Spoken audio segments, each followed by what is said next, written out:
भारत देशामध्ये 2014 साली काही उद्योजकांची नावं यशस्वी उद्योजक म्हणून प्रामुख्याने घेतले जायचे। जगाच्या पाठीवर आणि पूर्ण भारत देशामध्ये हे उद्योजक पहिल्या 3 मध्ये किंवा पहिल्या 4 मध्ये सर्व श्रीमंत व्यक्ती म्हणून गणले जायचे। याच्यामध्ये टाटा, बिर्ला, अंबानी यांची नावे घेतली जात होती। 2014 पासून 2024 मध्ये एक गोष्ट याच्यात बदलली। या नावामध्ये अजून एक नाव ॲड झालं। ज्या व्यक्तीचं नाव ॲड झालं त्याच्या व्यवसायावरती कायमच प्रश्नचिन्ह उपस्थित केले गेले। जवळपास भारताच्या प्रमुख 2 लोकांमध्ये, सर्व श्रीमंत 2 लोकांमध्ये या व्यक्तीचं नाव घेतलं गेलं। जगातल्या पहिल्या 4 लोकांमध्ये, श्रीमंत लोकांमध्ये या व्यक्तीचं नाव घेतलं गेलं।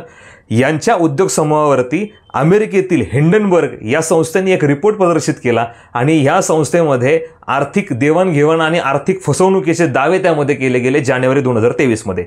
तरीही स्वतःच्या कंपनीला सिद्ध करणारे ह्या कंपनीचं नाव म्हणजे अदानी ग्रुप। आणि आज मी जो व्हिडिओ बनवणार आहे तो विशेष व्हिडिओ बनवला जाणार आहे याच गौतम अदानी यांच्या जीवन प्रवासाविषयी। नमस्कार, मी प्राध्यापक Sachin Wadekar, motivational speaker, corporate trainer आणि करिअर कन्सल्टंट। आज या गौतम अदानी यांच्यावर जीवन प्रवासावरती बनवल्या जाणाऱ्या विशेष व्हिडिओमध्ये आपल्या सर्वांचे सहर्ष स्वागत करतो। गौतम अदानी यांचा सर्वसामान्य कुटुंबामध्ये 24 जून 1962 रोजी जन्म झाला। एका अशा कुटुंबात जन्म झालाय ज्या कुटुंबामध्ये 7 मुलं आहेत आणि 7वा मुलगा कोण असेल तो म्हणजे गौतम अदानी। वडील एका साध्या कपड्यांच्या फॅक्टरीमध्ये काम करतायत। कपड्यांच्या फॅक्टरीत काम करणाऱ्या वडिलांना आपल्या मुलांना शिकवायचं आहे म्हणून या 7व्या मुलाला ते म्हणतात की तुझं 12वी पर्यंत शिक्षण पूर्ण झाल्यानंतर गुजरातमधील अहमदाबादमध्ये न राहता मुंबईला तू जा आणि मुंबईला तुझं उर्वरित शिक्षण पूर्ण कर। गुजरातमधून मुंबईला येणारा हा गौतम अदानी वयाच्या 18व्या वर्षी मुंबईत दाखल होतो। मुंबईतील एका कॉलेजमध्ये प्रवेश मिळवतो, पण कॉलेजमध्ये शिकत असताना मला काहीतरी नोकरी केली गेली पाहिजे आणि या नोकरीतून मी अनेक गोष्टी शिकेल हे गौतम अदानींच्या डोक्यामध्ये होता। त्याचसोबत अनेक गोष्टी शिकण्यासाठी त्यांनी पार्ट टाईम डायमंड कंपनीमध्ये, डायमंड फॅक्टरीमध्ये एक नोकरी जॉईन केली। याच डायमंड फॅक्टरीमध्ये काम करत असताना त्यांना असं वाटू लागलं की आता शिक्षण बास आणि ग्रॅज्युएशनचं शिक्षण अर्धवट सोडून गौतम अदानी यांनी पूर्ण वेळ नोकरी ही त्या ठिकाणी स्वीकारली। कुठेतरी यांच्या डोक्यात मला उद्योजक बनायचं हे सुरूच होतं आणि त्याच दृष्टीने अनेक नवीन गोष्टी 3 वर्षामध्ये गौतम अदानी यांनी मुंबईतील या फॅक्टरीमध्ये शिकल्या। 3 वर्षांनी अचानक गौतम अदानी यांच्या भावाने फोन केला आणि त्यांना सांगितलं मुंबईवरून गुजरातला ये, गुजरातमध्ये एक प्लास्टिक फॅक्टरी आपण चालवायला घेतलेली आहे आणि ह्या प्लास्टिक फॅक्टरीमध्ये तू स्वतः लक्ष घाल। मुंबईचा प्रवास तिथपर्यंतच त्यांनी थांबवला, नोकरी तिथंच सोडून दिली आणि मुंबईवरून गौतम अदानी हे गुजरातला पोहोचले। गुजरातला आल्यावर प्लास्टिक फॅक्टरीमध्ये काम करत असताना सुरुवातीच्या काळात 1 टन प्लास्टिक ते तयार करत होते, 1 टन PVC ते तयार करत होते। नंतरच्या काळात 2 टन PVC त्यांनी तयार करायला सुरुवात केली। परंतु ज्यावेळेस त्यांनी मार्केटचा अभ्यास केला तेव्हा त्यांच्या हे निदर्शनास आलं की 2 टन PVC हे तर खूप कमी आहे, मार्केटची गरज हे 5 टन PVCची आहे।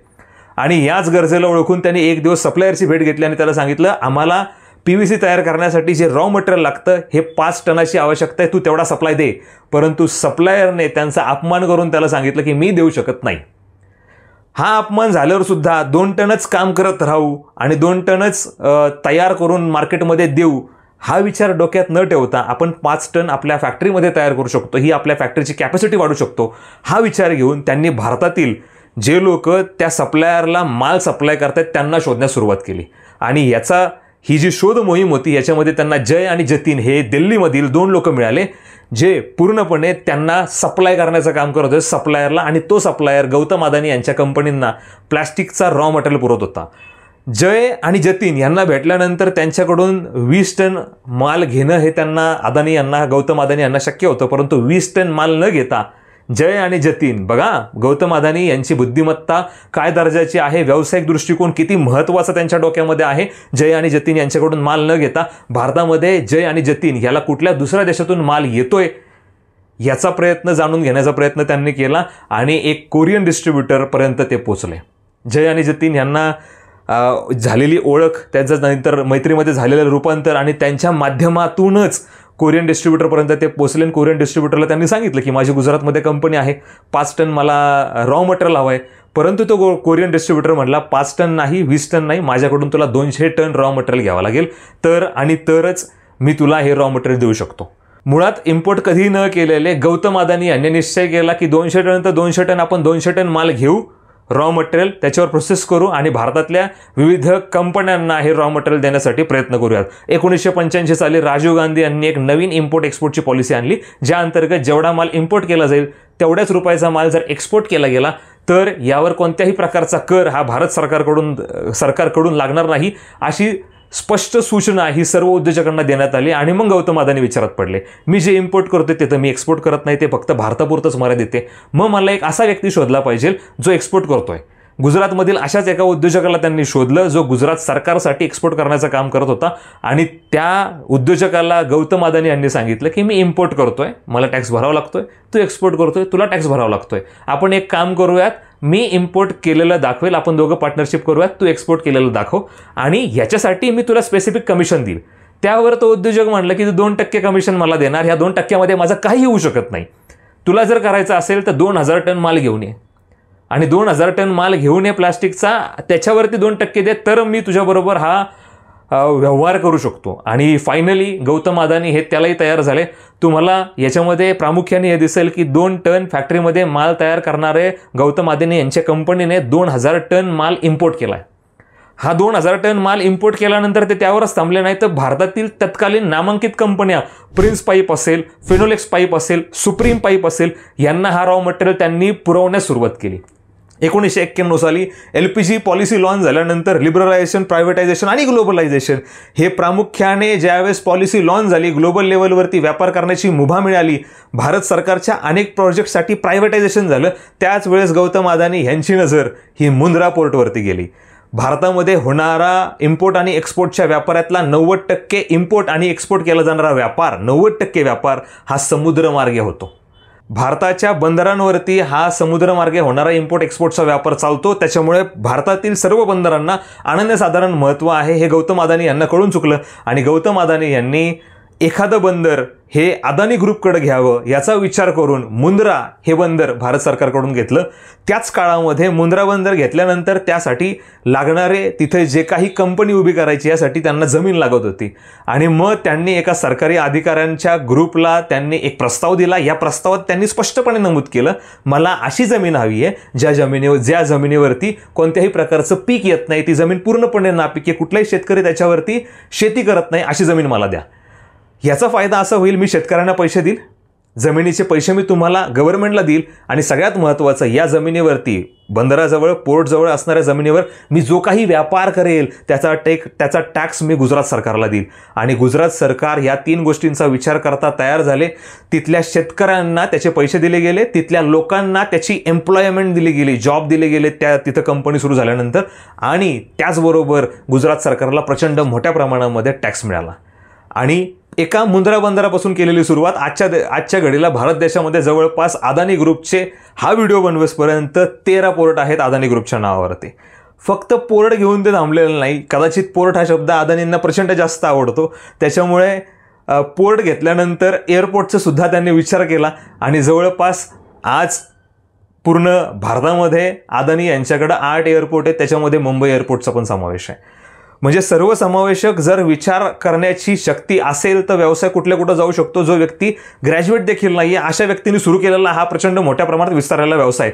याचबरोबर अजून एक उदाहरण नवीन कंपनी सुरू करण्याचं गौतम अदानी यांचं देता येईल. कोळशाच्या खाणीमध्ये कोळसा काढणे आणि त्या कोळशापासून वीज तयार करणे. मुळात कोळसा हा प्रत्येक गोष्टीसाठी पूर्ण भारतामध्ये वापरला जातो आणि कोळशाचा उपयोग प्रचंड मोठ्या प्रमाणात भारतामध्ये आहे. हे सुद्धा गौतम अदानी यांना कळून चुकलं आणि गौतम अदानी त्यांच्या टीमला बोलून सांगितलं की आपण एक अशी कंपनी सुरू करू की ज्याच्यामध्ये कोळशाचा वापर करून ह्या कंपनीच्या मार्फत व्यवसाय करता येईल. परंतु भारतामध्ये कोळसा घ्यायचा झाला तर कोळशाच्या खाणी बऱ्याच साऱ्या ह्या अवैध मानल्या जातात, इल्लीगल आहेत, तिथं पर्यावरण समावेशक नसल्यामुळे त्याला प्रचंड मोठ्या प्रमाणात विरोध केला जातो. म्हणून भारतातून कोळशाच्या खाणीकडे लक्ष देण्यापेक्षा आपण ऑस्ट्रेलियामध्ये जाऊ. ते ऑस्ट्रेलियातल्या एका व्यक्तीला जाऊन भेटले. ऑस्ट्रेलियामध्ये प्रचंड जास्त कोळशाच्या खाणी आहेत. ऑस्ट्रेलियातील त्या व्यक्तीला गौतम अदानी यांनी सांगितलं, मला तुझ्या येथे व्यापार करण्याची संधी दे. तो व्यक्ती म्हणला, एक काम करा, 150 कोटी रुपयाला ही माझी पूर्ण कोळशाची खाण विकत घ्या.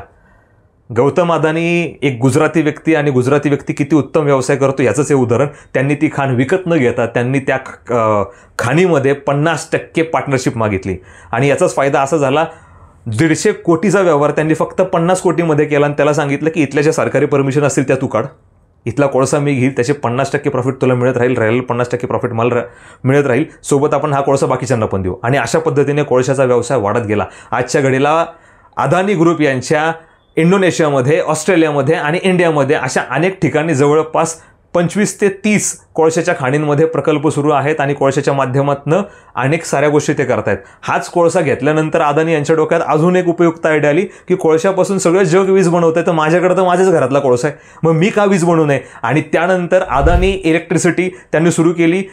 आजच्या घडीला सुरुवातीला गुजरातमध्ये सुरुवात झालेलं हे अदानी इलेक्ट्रिसिटी त्यांनी सगळ्यात पहिली ऑर्डर हरियाणामध्ये घेतली. हरियाणामध्ये गुजरातमधून इलेक्ट्रिसिटी त्यांनी पोचवली. त्यावेळेसही अनेक अडचणींचा सामना त्यांना करावा लागला. अनेक लोकांनी विरोध केला. अदानी यांच्याकडून वीज नको असं त्या ठिकाणी लोक म्हणत होते, परंतु अदानीने ते यशस्वीपणे करून दाखवलं. आज भारतातील जवळपास 20 राज्यांमध्ये अदानी यांच्याकडून वीज पुरवठा केला जातो. इथंच ते थांबलेले नाहीत. अदानी यांच्या कंपनीकडनं वीज सोबतच अदानी यांच्या कंपनीकडनं आत्ताच नुकतंच अदानी ग्रीन एनर्जी प्रोजेक्ट पण चालू केले गेलेले आहेत आणि हा सुद्धा ग्रीन एनर्जीचा प्रोजेक्ट प्रचंड मोठ्या प्रमाणात यशस्वी झालेला आहे. भारताबरोबरच अनेक देशांमध्ये हे प्रोजेक्टसुद्धा सुरू आहेत. हेच सगळं काम सुरू असताना अदानी यांची नजर FMCG सेक्टरकडे गेली. याच FMCG सेक्टरमध्ये प्रचंड जास्त स्कोप आहे आणि प्रत्येक घरामध्ये रोजच्या अनेक साऱ्या कमोडिटीज लागतात. या कमोडिटीजमध्ये जर आपण गेलो तर आपला व्यवसाय खूप मोठ्या प्रमाणात वाढणार आहे. याचाच विचार करून त्यांनी बाहेरील देशाच्या एका कंपनीबरोबर टायअप केलं, ज्याचं नाव होतं विल्मर. ह्या कंपनीबरोबर त्यांनी टायअप केलं आणि त्यांना सांगितलं की तुम्ही कच्चा माल जो आहे तुमच्या देशामध्ये घेऊन जाणार आणि तिथून आम्हाला तेल पाठवणार. त्यापेक्षा आमचं मुंद्रा पोर्ट आहे, मुंद्रा पोर्टावरती तुमचा जेव्हा कच्चा माल येईल इथंच मी रिफायनरी लावतो, इथंच आपण ऑइल तयार करू आणि हेच ऑइल भारतात विकू. याच्यापेक्षा सुवर्ण संधी काय असेल तुला. त्या व्यक्तीला हे त्यांनी समजून सांगितलं की तिकडं ज्यावेळेस तुम्ही माल घेऊन जाणार, तिकडच्या रिफायनरी तयार करणार, परत आमच्या देशाला तुम्ही एक्सपोर्ट करणार, आम्ही तुमच्याकडून इम्पोर्ट करणार, मग विकणार, या तेलाची कॉस्ट जी आहे ती वाढेल. त्यापेक्षा ज्यावेळेस आमच्या बंदरावरून माल जातो आमच्या इथंच तो माल ठेव, कच्चा माल आम्ही रिफायनरीत तयार करू आणि अत्यंत कमी कॉस्टमध्ये आपण हे विकू. आज असं म्हटलं जातं की भारताच्या घराघरामध्ये फॉर्च्यून ऑइल वापरलं जातं आहे. याचसोबत फॉर्च्यून ऑइलवर ते थांबलं नाहीत तर फॉर्च्यून आटासुद्धा आज घराघरात वापरला जातो. कोहिनूर राईस तुम्ही सगळ्यांनी याचं नाव नक्कीच ऐकलेलं असेल. अशाच सारे जवळपास 10 प्रोडक्ट्स हे फॉर्च्यून ग्रुपच्या अंडर तयार केले गेले आणि आज FMCG सेक्टरमध्ये सुद्धा अदानी यांच्या कंपनीचं खूप मोठ्या प्रमाणात नाव आहे. नुकतंच तुम्ही सगळ्यांनी ऐकलेलं असेल की धारावी ही भारतातली सगळ्यात मोठी झोपडपट्टी ज्याला म्हटलं जातं, या प्रोजेक्टचं काम सुद्धा अदानी यांनी घेतलेलं आहे आणि गौतम अदानी यांची कंपनी ते नक्कीच यशस्वी करेल यात तीळ मात्र शंका नाही आहे. नक्कीच राजकीय अनेक लोकांकडनं त्यांना विरोध केले गेलेले आहेत, परंतु हा प्रोजेक्ट निश्चितपणे यशस्वी होईल असं म्हटलं जातं. याचसोबत डिफेन्स सेक्टरमध्ये सुद्धा गौतम अदानी यांची कंपनी काम करते. डिफेन्स सेक्टरचे इक्विपमेंट तयार करण्यासाठी सुद्धा ते कटिबद्ध आहेत आणि अत्यंत उत्तम पद्धतीने हे डिफेन्सचे इक्विपमेंट बनवण्याचं काम सुद्धा त्या कंपनीने केलेलं आहे. आज जगातल्या नामांकित कंपनीमध्ये गौतम अदानी यांच्या कंपनीचं नाव घेतलं जातं आणि अनेकदा त्यांच्यावर आर्थिक घोटाळ्याचे आरोप पण केले जातात, परंतु security exchange board of India यांच्याकडनं हे सर्व आरोप फेटाळून लावलेले आहेत. त्यांनी अनेक चौकशी केलेली आहे. हिंडनबर्गनी 2023 आरोप केल्यानंतर अदानी समूहाच्या शेअर्सची किमती अचानकपणे पडल्या. पहिल्या 4 जगभरात श्रीमंत व्यक्तींच्या यादीत असणारे अदानी हे अचानकपणे पहिल्या 20 लोकांमध्ये पण दिसत नव्हते. अशा परिस्थितीत अदानी यांनी स्वतःच्या कंपनीला सावरलं, स्वतःचे कर्ज जास्तीत जास्त दूर केले, सेबीच्या लोकांना प्रचंड जास्त प्रमाणात कॉपरेट केलं आणि पुन्हा एकदा सिद्ध करून दाखवलं की मी कोणत्याही प्रकारचा घोटाळा केलेला नाही आहे. पंतप्रधान नरेंद्र मोदी यांचे ते अत्यंत जवळचे आणि विश्वासू उद्योजक म्हणून यांना कायमच नावं ठेवली जातात. राहुल गांधी यांना उत्तर देताना गौतम अदानी कायमच म्हणतात की भारत सरकारला मी टॅक्स खूप मोठ्या प्रमाणात भरतोय, तिथल्या लोकांना मी एम्प्लॉयमेंट दिलेली आहे आणि जरी जमीन मी 1 रुपया या भाडेतत्वावर घेतलेली असेल तरी तिथल्या शेतकऱ्यांना पैसे देण्याचं काम माझ्याकडून नेहमीच केलं गेलेलं आहे. हेच सगळे व्यवसाय करत असताना अजून एका व्यवसायाची कल्पना गौतम अदानी यांच्या डोक्यात आली आणि सिमेंटला खूप जास्त मागणी भारत देशात आहे. येणाऱ्या काळात रस्ते बनणार आहेत, घरं बांधणार आहेत आणि सिमेंट हे लागणारच आहे. हा विचार करता त्यांनी सिमेंटची कंपनी उघडण्याचा विचार केला, परंतु काही लिमिटेड कंपन्या या सेक्टरमध्ये होत्या आणि कोणालाही त्या यामध्ये येऊ देत नव्हत्या. याच्यामध्ये तुम्हाला सगळ्यांना माहिती आहे अल्ट्राटेक असेल, ACC असेल, JSW असेल, अशा मोठ्या मोठ्या सिमेंटच्या कंपन्या याच्यामध्ये होत्या आणि कुठल्याही दुसऱ्या नवीन व्यक्तीला याच्यामध्ये एंट्री दिली जात नव्हती. मात्र गौतम अदानी यांनी त्यांची बिझनेस स्ट्रॅटर्जी वापरली. स्वीडनची एक हॉलसीन कंपनी ACC आणि अंबुजा सिमेंट यांना सिमेंट तयार करून देण्यासाठी मदत करत होती. गौतम अदानी यांनी जवळपास 88,000 करोड रुपये देऊन हॉलसीन या कंपनीचे शेअर्स विकत घेतले आणि डायरेक्टली त्यांनी ACC आणि अंबुजा सिमेंट या 2 कंपन्या स्वतःच्या नावावरती करून घेतल्या. आजच्या घडीला त्यांचा मुलगा ह्या पूर्ण कंपन्यांचा उत्तराधिकारी म्हणून सगळं कार्य पाहत आहे आणि ह्या कंपन्या 88,000 करोडला घेतल्यावरती तत्कालीन हा भारतामधला सर्वात मोठा व्यवहार म्हणून याच्याकडे पाहिलं गेलं. गौतम अदानी यांनी 88,000 करोड देऊन जरी कंपन्या घेतल्या असतील तरी त्यांनी सिद्ध करून दाखवलं की आज दोन्ही कंपन्यांची व्हॅल्युएशन ही दुप्पट झालेली आहे.